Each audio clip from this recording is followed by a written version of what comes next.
detail from the kinds of things that we talked about earlier today.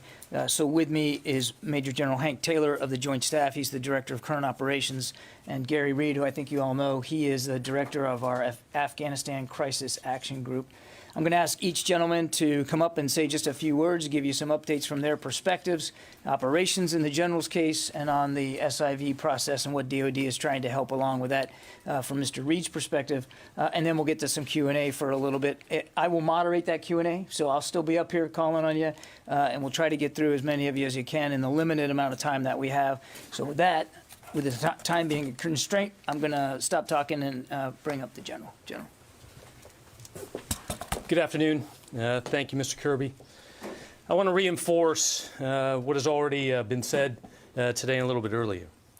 The U.S. military remains focused on the present mission to facilitate the safe evacuation of U.S. citizens, SIVs, and Afghans at risk, to get these personnel out of Afghanistan as quickly and as safely as possible. When this plan was put in place, we prepared for a number of contingencies and recognize that events unfolding at HKIA has drawn concern and attention throughout the world. We're actively monitoring the situation, what's happening on the ground, and we will continue to support the commander and adjust forces as necessary to allow the mission to be successful. Our troops are trained professionals. They understand the complexity, the urgency, and the importance of their mission. They remain agile.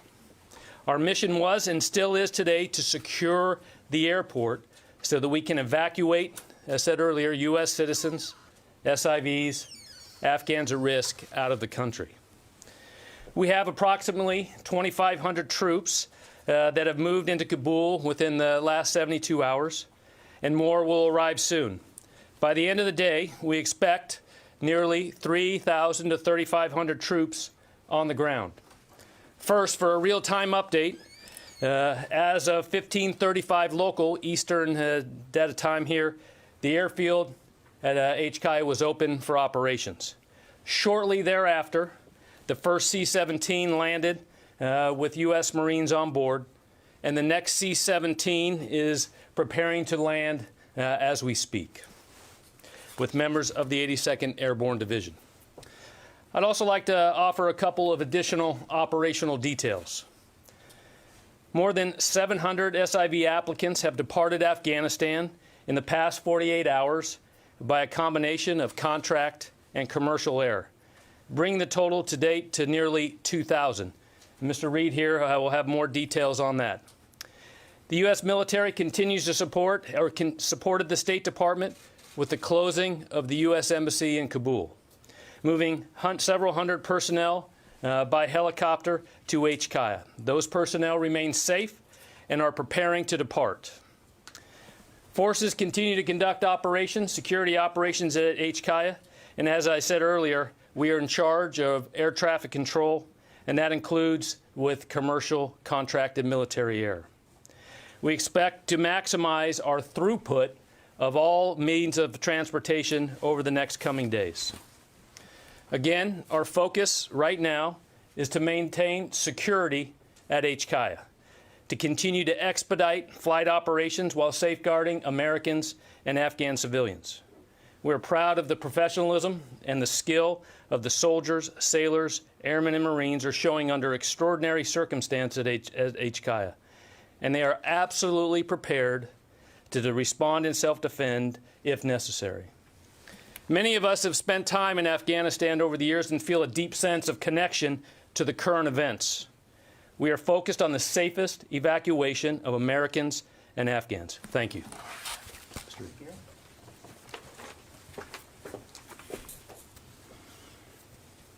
Thank you, General. Thank you, John. Ladies and gentlemen, thank you for taking time today. I'm Gary Reed. I'm the lead for the DoD Crisis Action Group for Afghanistan, for matters pertaining to the relocation of refugees and transportation of our embassy staff, Americans, allies, and other partners from Kabul to their onward destinations. The Secretary established the Crisis Action Group in early July, and we've been working very closely with the Department of State as a lead agency since that time. Partnered with Department of Homeland Security, Our initial focus was to relocate the SIVs, finalize their visas, and resettle them into the United States with the help of our non-governmental organizations. To date, nearly 2,000 Afghans have passed through this process, joining more than 70,000 that have participated in the SIV program since 2005. Our military has done an outstanding job supporting this effort. U.S. NORTHCOM and U.S. Army North, operating predominantly from Fort Lee, Virginia, have provided housing, food, medical treatment, medical screening, and other services to these Afghans. Our military embraced the opportunity to recognize their contributions to combined operations in Afghanistan by welcoming them in the U.S. As we prepare for even more arrivals, U.S. NORTHCOM and the U.S. Army are working to create additional capacity to support refugee relocation in the U.S., including temporary sites under assessment at Fort Bliss, Texas, and Camp McCoy, Wisconsin. There may be other sites identified if services are needed, additional capacity is needed. At this point, we're looking to establish 22,000 spaces. We can expand if we need to. As with the operation we've been supporting at Fort Lee, persons that come to these locations will have been pre-screened by the Department of Homeland Security to enter on condition of full immigration processing once they arrive. With this operation underway, but given the urgency of the situation in Kabul, our focus has shifted to supporting movement of our embassy staff, American citizens, allies, and other partners out of Kabul. Starting on August 14th, we began movement of these persons on Department of Defense aircraft, providing them transportation that had flown into Kabul, delivering our troops and hauling cargo. This is an important point. The numbers to date are in the hundreds. We certainly have a much greater requirement. We are still in the process of bringing in forces. These aircraft, as space is available on the outbound, have been taking passengers. And of course, this has been somewhat disrupted in the last 24 hours. But nonetheless, we have transported several hundred to countries in the region and aligned them, again, with our State Department DHS colleagues for their onward transportation. We anticipate picking up the pace, provided we can stabilize conditions at Kabul as described by the General. Our military team in Kabul is working side by side with the ambassador and his staff to coordinate future airlift operations in the coming days. The Department of State and Department of Homeland Security will facilitate initial processing at overseas transit points and prepare for onward movement for all of those transported by the Department of Defense. Thank you. Okay, we'll get to questions. Bob, want to go? Thanks. A question for General Taylor. Okay. If I may. General, has the U.S. military conducted any airstrikes today or in the last 24 hours or so? And also, there have been some reports of Afghan pilots flying their aircraft into other countries. Is that happening? And is the U.S. taking any other sort of steps to prevent aircraft or other military equipment from falling into the hands of the Taliban? Yeah. First, on the first question on the strikes. No strikes have been conducted in the last 24 hours, but the commander on the ground continues to maintain that capability if required to do so. The commander has the assets that are available there at HKI and in support from other areas of the region.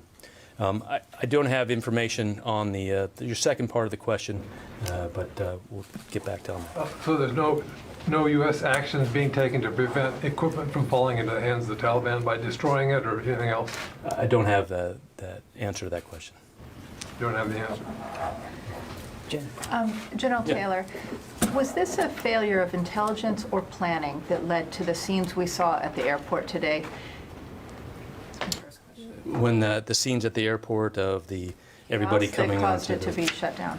Yeah, what we know had happened at the airport was that there were a lot of Afghans that were trying to get out of the country. So I don't think that was a lack of planning.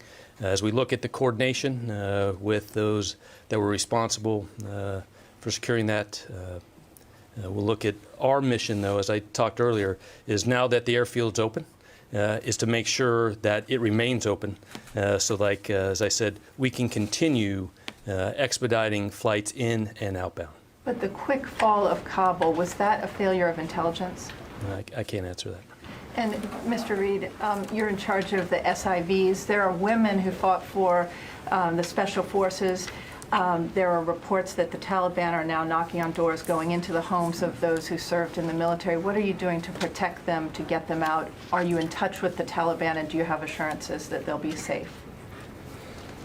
We recognize that beyond the SIVs, there's additional Afghans at risk, and they are included within the group of people that, in time, as we get through the Americans and the immediate priority, that we have plans in place to support lifting them, transporting them out of the country on the defense side.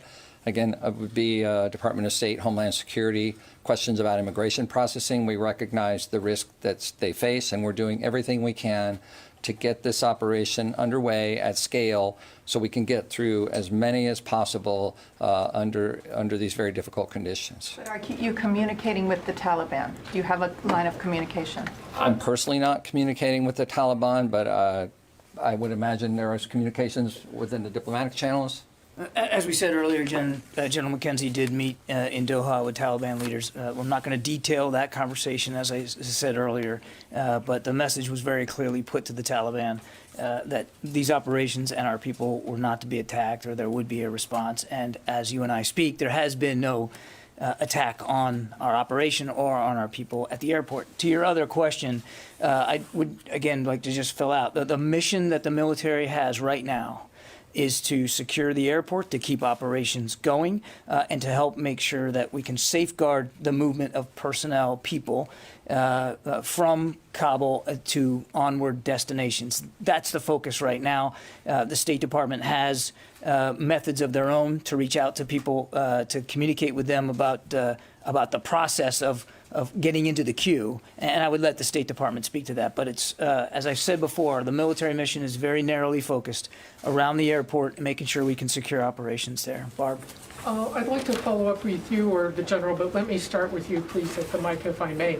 To follow up on the previous question, the U.S. military, the Department of Defense, always, for decades, says we plan for everything. Clearly, whatever you planned for did not get planned for at the airport.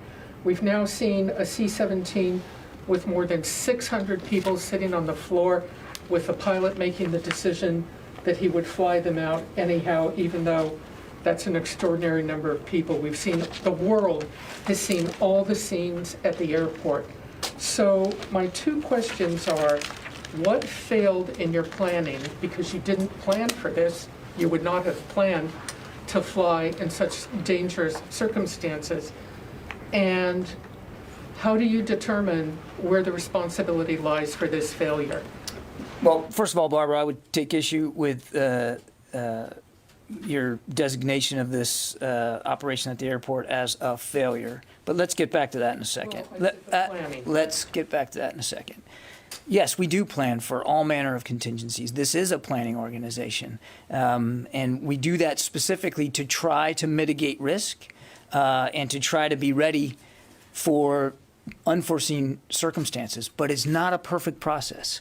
Plans are not always perfectly predictive, and as is a well-known military maxim that plans don't often survive first contact, and you have to adjust in real time. And I think when you look at the images out of Kabul, that would have been difficult for anybody to predict. Yes, we did plan on non-combatant evacuation operations as far back as May. There were drills being done here at the Pentagon to walk through what different non-combatant evacuation operations might look like.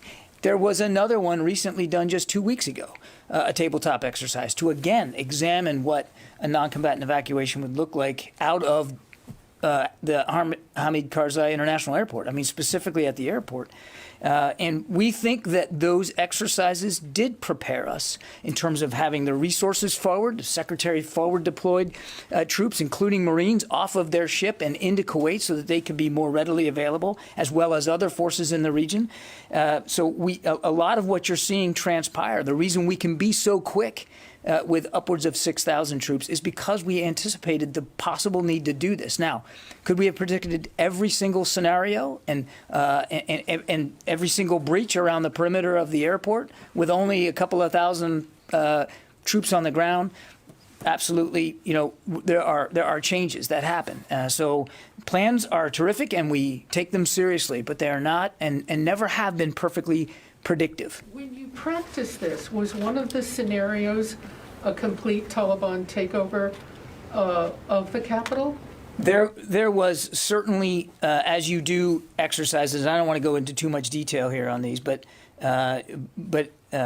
it would certainly be wrong to conclude that the United States military did not view as a distinct possibility that the Taliban could overrun the country and including Kabul. Now, as we've talked about here many times, it happened very fast. And one of the things that we couldn't anticipate and didn't anticipate was the degree to which Afghan forces capitulated, sometimes without a fight. But the president said that he did not see that happening. Did you tell the president that you thought it was a possibility the country would be overrun? We won't speak to advice and counsel that our leaders here in the Pentagon give to the president. What I can tell you is that in the planning that we've done and in the exercises and drills we ran, we certainly ran them against the possibility that the Taliban would make significant gains throughout the country. Yes, absolutely. Carla. Speaking of the images we've been seeing at the airport, a U.S. official has told VOA that there's an investigation currently underway about multiple civilian deaths when a C-17 took off from the airport. What more can you tell us about that investigation, and can you confirm the number of deaths? I can't confirm that reporting, Carla, so, I mean, you're getting information that I don't have, but it wouldn't surprise me in the least that commanders would be taking a look at what happened this morning with respect to the C-17, and I won't get ahead of that process. There will be, you can expect that we will take a look at this to see what happened and what we can learn from it in the future. That is absolutely consistent, and it wouldn't surprise me at all if there was, in fact, a formal investigation, but I just can't confirm that right now. Looking at the images, was the U.S. too late to bring in the number of troops that it brought in? Did the decision come too late? We flowed these forces in as fast as we possibly could, and it was aided, in fact, by the pre-positioning that was done in previous weeks. I mean, you all reported yourselves about the Iwo Jima, the Navy ship from which these Marines were based, being extended for a couple of weeks by Secretary Austin. That was a decision he made several weeks ago because it was all part of the contingency planning for the need to maybe do some evacuations. To make that even faster, we moved those Marines ashore, and we saw the benefit now. Those Marines were the first ones on scene. So it was something that we absolutely had thought about. And one last question, and this can be for you or the general. You've spoke from the podium over the last several days many times saying that the Afghan Air Force was conducting more airstrikes against the Taliban than the U.S. was. My question is, why was that? Why didn't the U.S. conduct more strikes against the Taliban in these final days? Yeah, Carla, I think, Monday morning quarterbacking here now, I mean, it isn't, I don't think, a helpful exercise. But as we said from a while ago, that as our resources and capabilities in the region dwindled because of the drawdown, and we were ordered to draw down by the end of August. And we were nothing but honest about the speed with which we had to do that, because speed is safety. We wanted to make sure we did this quickly. And a drawdown means a drawdown. And it's not just about boots on the ground. The drawdown is about capabilities and resources in the region as we wrapped up our advise and assist and combat missions in Afghanistan, which meant we had fewer airplanes, fewer strike capabilities in the region as we continue to draw down. And again, we were very transparent about the fact that we would conduct airstrikes in support of the Afghans where and when feasible, fully cognizant of the fact that it wasn't always going to be feasible on every day and in every place. But the Afghan Air Force is indigenous, and they are in the country, and they did maintain their presence. And there were days where they flew easily twice as many strikes as we did. And they were able to often get on scene quicker because they were already there and because they had tangible connections to their troops in the field. It also is a healthy reminder, something that I think we forget, that in the last year and a half, Afghans were in the lead of almost all, literally all, but just about almost all of their operations on the ground. I mean, the advise and assist mission was still there, but they were very much in the lead of their own operations and coordinating with their Air Force. Sylvie. I have a question for Mr. Reed. Okay.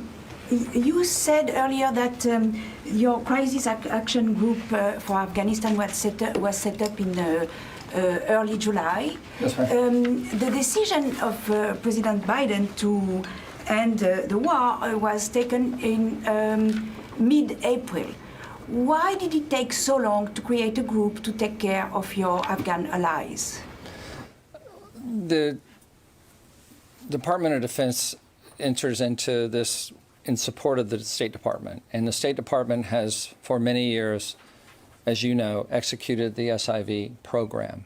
The addition of the U.S. military support to that program was new, and it was generated by guidance to try to accelerate and help the process due to the time delays inherent within getting them through. So we were asked by the State Department to provide support to their operation. That's not a suggestion that that is when SIVs became a priority for the government. That has been for many years. It was just the contributions that the Defense Department could make using our installations in the United States as an example, where we could do this in a very orderly setting, free of distractions, without them coming individually or scattering to multiple locations. We could centralize the resources and contribute our resources, our logistics, our medical personnel. Fort Lee, Virginia is the center of excellence for Army logistics.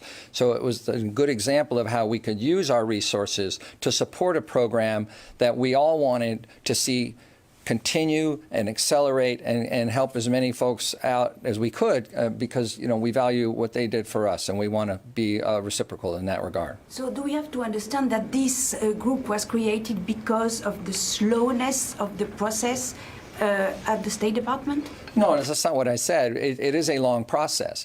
And to the extent that the addition of DoD resources and support could make it, again, about bringing them all together. If you're familiar with the process, there's multiple stages and multiple agencies involved within our system.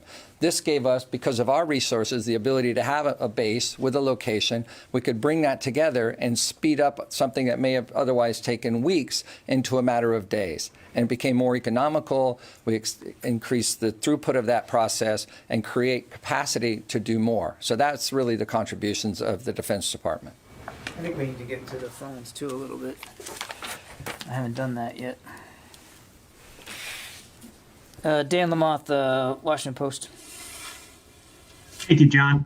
To drill down a bit on the flights out that we've seen on video, my colleagues at Defense One have reported there were in excess of 600, perhaps 640 people on a C-17 flying out. And you also took a question this morning in your first briefing and said you'd try to get back to us on it. There appeared to be 2 people that fell from that aircraft, likely to their death. Can you confirm those things? Thank you. On that video footage that I know we've all seen of something falling off the wing, I don't have an update for you in terms of specific validity of that. We're obviously just as interested in you and learning more about what happened there. And on the first question about the C-17 with fully loaded, again, I don't have any additional information about that particular aircraft and that particular flight, but we'll continue to try to dig down and see if there's more information that can be had about that. It's obviously difficult from 8,000 miles away to have perfect knowledge about everything that's going on the ground over there. But again, we're working hard to secure to keep the airport secure and keep these operations now sustained now that they're back on track. Nazira? Thank you so much, John. As you know, I'm from Afghanistan, and I'm very upset today because Afghan women didn't expect that overnight all the Taliban came. They took off my flag. This is my flag. And they put their flag. Everybody is upset, especially women. And I forgot my question. What do you ask? Where is my president, former President Ghani? People expected that he bye-bye with the people. And immediately he ran away. We don't know where is he. And we don't have a president. President Biden said that President Ghani, no, he has to fight for us people. They have to do everything, and we were able to financially help them. But we don't have any president. We don't have anything. Afghan people, they don't know what to do. Women has a lot of achievement in Afghanistan. I had a lot of achievement. I left from the Taliban like 20 years ago. Now we go back to the first step again. Do you have any comment? Where is our president? Ghani, he should answer to Afghan people. Well, I obviously can't speak for Ashraf Ghani or where he is or what his views are. I wouldn't do that. But let me say with all respect that I understand, and we all understand, the anxiety and the fear and the pain that you're feeling. It's clear and it's evident. And nobody here at the Pentagon is happy about the images that we've seen coming out in the last few days. And we're all mindful of the kind of governance that the Taliban is capable of. So, heartfelt respect to what you're going through, and we understand that. A lot of us have spent time in Afghanistan. The general mentioned that everything that you're seeing in the last 48, 72 hours is personal for everybody here at the Pentagon. We too have invested greatly in Afghanistan and in the progress that women and girls have made politically, economically, socially, and we certainly do understand and we do feel the pain that you're feeling, probably not to the same extent. We're focused right now on making sure that we do the best we can for those Afghans who helped us. And to Sylvie's point, when she was talking to Gary, yes, the action group got stood up in July, but you can go back to the spring and hear the secretary himself talk about interpreters and translators and the sacred obligation that we know that we have to them. And so in this moment, on this day, now that the airport is open again, we are going to be focused on doing what we can to honor that obligation to all those who help make all that progress possible. Because by helping us, they helped us help you, and we take that very, very seriously. And again, I'm sorry for your pain. I truly, truly am, and I know that the General and Gary share that as well. Megan. Mr. Reid has said that you guys want to make space for 22,000 Afghans, other helpers, to be able to come to the U.S. There's about 2 weeks until all troops are supposed to be off of the ground in Afghanistan. Who is going to protect that mission into September, assuming that 22,000 people are not going to get out in the next 2 weeks? And does that mean that there might be an extension of some of these security forces at the airport after that? Well, I can't speak to the last part, but I can say that our commitment and the Secretary's task to me is to continue to do everything we can in this department to support this process. And as conditions change and opportunities change, we will do our very best to make whatever resources this department has to contribute to continued success in that regard. Understanding it could be very difficult. We don't know what's ahead, but we're going to stay in this as long as it takes, as long as we can contribute. And I would just add, Megan, it's up to 22. That's the capacity that we're looking at these three installations. It doesn't mean that there are going to be 22,000 people that need that support. We're just trying to fill out the capacity as best we think we need right now. If we have underestimated that capacity, the Secretary is fully committed to finding additional locations and installations if we need it. And if we've overestimated, then to Barbara's excellent point, we've planned well. We want to make sure we're ready. So it's a capacity thing of up to 22. We're not being predictive that it's going to actually be 22,000. So is that to say it's as many people who can get out in the next 2 weeks, or is there a consideration? What I can tell you is that over the next 2 weeks, we're going to be as aggressive as we can and moving as many people as we can. And as you've heard me say, once we get the operation up and running well here, we could get conceivably up to 5,000 out a day. But that's seats on airplanes, not just military airplanes, but commercial and charter airplanes as well. That doesn't necessarily mean that there will be that demand signal on the other end. Does that answer your question? Yeah. Let me go back to the phones here. I haven't been good about this. Tara, COP. Thank you for doing this.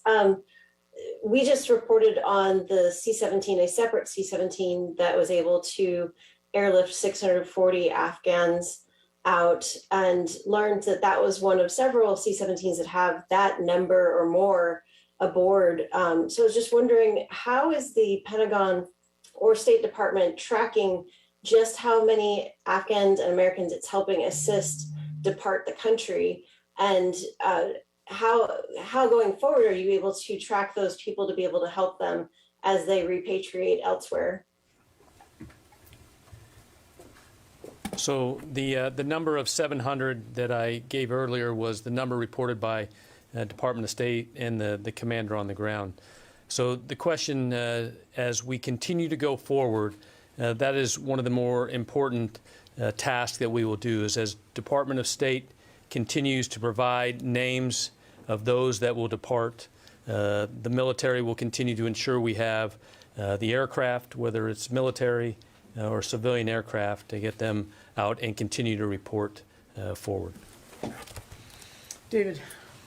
This is a lot like Megan's question. What is the determining factor here? Is it August 31st, or is it the completion of the mission to evacuate diplomats, U.S. citizens, vulnerable Afghans? It's the mission is to evacuate our embassy personnel, American citizens, as well as Afghans who we can help. That's the mission set. The time frame that we're on right now is to do that, complete that mission by August 31st. And if we're at 5,000, and I've seen some estimates that go north of 5,000 a day, depending on how many sorties you can fly, and obviously that's dependent on a lot of factors, including weather. We believe that with that capacity, should air operations be able to go uninterrupted, that we can meet that goal by the end of the month. Beyond August 31st, it's just too difficult to speculate, and we wouldn't want to get ahead of decisions that haven't been made yet. Where our head is right now on getting the air operations going again, getting airplanes in with troops and getting people on those same airplanes as they head out, and then once the troop flow is done, to continue to flow in military aircraft empty to pick up people and go out. But again, our focus is on getting as much done as we can, as quickly as we can. And yes, the date, August 31st, is when the president has told us to be done this drawdown and this movement. I won't speculate about what it's going to look like beyond that. Are there any plans for helping people get to the airport? Right now, as I said before, our mission, military mission, is to secure the airport, to safeguard air traffic and people and the flow at the airport, and that's what we're focused on right now. Courtney. General Taylor, can you tell us a little bit more? Kirby said that there hadn't been any Taliban attacks, but there were a couple of security incidents earlier in the day. Were those Taliban, these armed fighters that the U.S. hit? No, we can't confirm that those were Taliban. We do know that there was some random shooting that came in during that piece, but not confirmed to be Taliban. Have there been any other security incidents like that, and have there been any Americans wounded? There haven't been any other major security incidents other than what we saw last night. There was a report of one U.S. Wounded, but superficial and already back to duty. Shot? Was the individual shot? Or? I don't know that detail. But was wounded. And then can you, I'm not sure who this is for, but I'm still unclear on the numbers. So there have been 700, since, let's take it from August 14th until right now. Yep. There have been 700 SIV candidates. How many Americans have been moved? How many aircraft have left taking people out? Like, how many total people have been moved as part of this evacuation operation so far out of the country? Yeah, so I can give you the answer for the SIV. So in the last 48, we know that we had 700 out on flights. That gives us that total of 2,000 SIVs since we began operations. But how many Americans? I mean, haven't there been Americans moved out on the who worked at the embassy, right? And other Afghans who are not SIV candidates as well? Have there been? I'm trying to get a sense of, this has been ongoing for 48 hours, and I hate to say it, but have you only moved 700 total people in 48 hours? Well, so first thing, just to remind everyone, the SIVs that we're talking about were on the charter flights that the State Department had chartered, and we have been running those since the 29th of July. I think Flight 10 arrived overnight last night, 265. None of them went to Fort Lee. They already had their electronic visas, and they're being processed by state. The outflow of Americans and embassy staff it's in the hundreds. I don't have an exact number for you, but just to reinforce, this is sort of available space on aircraft that are coming in configured, not ideal to just load up completely. There's equipment backhauls and other things that are occurring on these aircraft, so just think of it as a space available with those aircraft going out. And as Mr. Kirby said, as soon as we get all the forces in, you will have aircraft coming in solely for ramping of these evacuations, getting up to the 20 or 30 a day, getting you up to 5,000 per day. So, but as of now, it's still in the hundreds of people who, as part of this evacuation mission, in the hundreds that have been brought out. Yeah. That's right. And we talked about that earlier today. We got time for just a couple more guys. Mike? Can you tell how the U.S. is going to keep Afghanistan from becoming another terrorist safe haven, since arguably we're in a worse position than we were pre-9/11? We've talked about this too, Mike. I mean, we have robust over-the-horizon counterterrorism capabilities already in the region. We can fly from ships at sea. We can fly from bases in the region. I mean, just in terms of the support we were able to give to the Afghans in just the airstrikes that we did in support of them, I mean, there were multiple sorties per day, and sometimes several strikes, sometimes as many as 10 to a dozen per day. So we've got the capability and the capacity, and we continue to talk. We continue to talk to partners in the region to see if we can explore additional options that are closer to Afghanistan. But you've heard the Secretary say this many times. There's not a scrap of the earth that we can't hit if we don't need to. Now, is it more difficult to do counterterrorism strikes over the horizon? You bet. Do you have to travel more distances? Yep.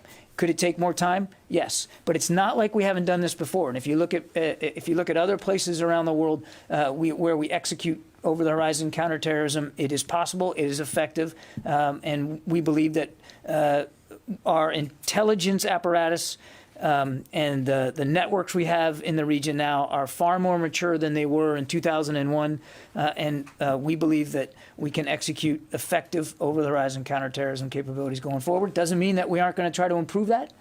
We absolutely will. I got just time for one more. I'll go to Tony. Yeah, for General Taylor, I want to go back to the question of that the Afghan National Security Forces collapsed quicker than anticipated. What was anticipated? I ask you because you've been there. You said you had a deep emotional connection to the events on the ground. Roughly $83 billion has been spent. 66,000 of these brave people have been killed, according to the SIGAR. Can you give a sense broadly, why do you think they seem to have collapsed quicker than expected? I think, as Mr. Kirby said earlier and others, is that the anticipation of the lack possibly of action by some of the Afghan leaders, I think, is one of the areas that we are continuing to look at. When you say Afghan leaders, you're talking military or political leaders? Military and some of the political. But really, as we look at what were the actions or lack of actions at the military level throughout the country is what we're looking at right now. Because $83 billion, people are going to say that was wasted. I mean, what do you think? What do you respond to somebody who does not follow you closely? I know that we will continue to look to find out and dig deep into the why we're at where we are today. Thank you. Thanks, everybody. We got to get going. Appreciate it.